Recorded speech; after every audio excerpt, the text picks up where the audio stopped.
이제 올해가 일주일도 남지 않은 가운데 익산의 주요 이슈를 알아봅니다. 70년간 이어진 왕궁 축산단지가 역사 속으로 사라지는 계기가 마련됐고, 장전마을 주민들은 전라북도와 익산시를 상대로 한 손해배상 소송에서 일부 승소하는 등 환경 현안이 전환점을 맞은 해였습니다. 반면 올여름 수마가 핥히면서 이재민이 발생하고 신축되고 있는 민간 아파트 곳곳에서 부실 시공과 공사 중단 등이 잇따라 입주 예정자들 대책 마련 호소가 이어졌습니다. 최종우 기자입니다. 지난 2010년부터 진행된 왕궁 축산단지 현업투자 매입이 13년 만에 마무리됐습니다.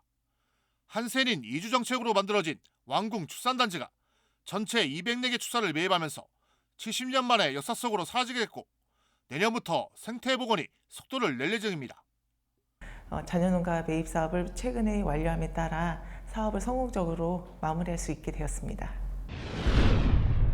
장전마을 주민들이 집단 암발병 사건과 관련해 전라북도와 익산시를 상대로 진행한 손해배상 청구 소송에서 3년 만에 일부 승소 판결을 받았습니다.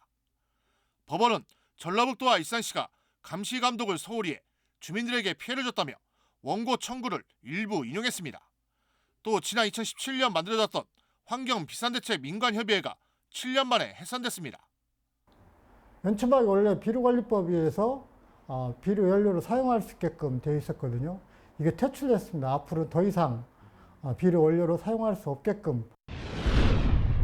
올여름 익산은 북부권 농촌 지역을 중심으로 수해가 발생해 많은 주민들이 삶의 터전을 잃었습니다. 특별 재난 지역으로 선포되고 전국 자원봉사자들의 수해 복구 지원이 이어졌습니다. 수해 발생 원인을 놓고 농어촌 공사 수문관리 부실 등 인재 논란이 일기도 했습니다. 희망이 없는 것 같아요. 양파 잠겨버리니까 희망이 없어요. 익산 지역 신축 민간 아파트 곳곳에서 부실 공사와 건설 중단 등 각종 문제가 발생했습니다. 평화동 중앙아파트는 일부 기둥에 철근 누락이 발견돼 경찰 수사가 진행됐고, 마동 자이아파트는 건물 한 개 동에서 빗물 누수 현상이 발생해 공사 중단 조치가 내려졌습니다. 또 건설 경기 침체와 자금력 부족 등으로 라포엠 등 소규모 민간 아파트마다 공사 중단 사태가 발생하면서 입주 예정자들이 피해를 호소했습니다. 그게 이제 건설사에서 자금력이랑 커브를 못 재가지고 그게 스탑이 돼버린 거지. 입주 예정자들은 완전히 이게 붕 떠버려요.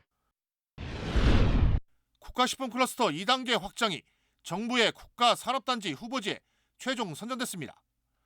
오는 2028년까지 63만 평의 산업단지가 수준되면 첨단 기술이 접목된 푸드테크를 기반으로 한 세계적 규모의 식품 전문단지로 도약할 수 있는 발판이 마련될 전망입니다. 2단계 사업을 성공적으로 안착시켜 지역경제에 활력을 불어넣고 국내는 물론 세계적인 식품산업 중심지로 도약하도록 하겠습니다. 지난해 6일 지방선거 방송토론회에서 공원 민간 특례 사업은 초과이익 환수 조항이 있다고 발언해 허위사실 공표 혐의로 기소된 정원율 익산시장이 무죄 확정 판결을 받았습니다. 법원은 사업 협약서에 환수 조항은 없지만 민간 사업자 초과 이익을 통제할 수 있는 규정이 있어 허위사실이라고 볼 수 없다고 판단해 1년여간 진행된 소송의 종지부를 찍었습니다. 이번 계기로 해서 이런 우리 시장의 반목이나 이런 갈등 같은 거 이런 것들을 빨리 해소를 해서 이제 대통합 시기로 가는 것이 맞다. 역사의 뒤안길로 사라지게 될 2023년, 올해 익산은 환경 현안 전환점과 국가식품 클러스터 도약 발판 마련 등 호재도 있었지만 수해 발생과 민간 아파트 불안 확산 등 부침도 공존했습니다. KCN 추정입니다.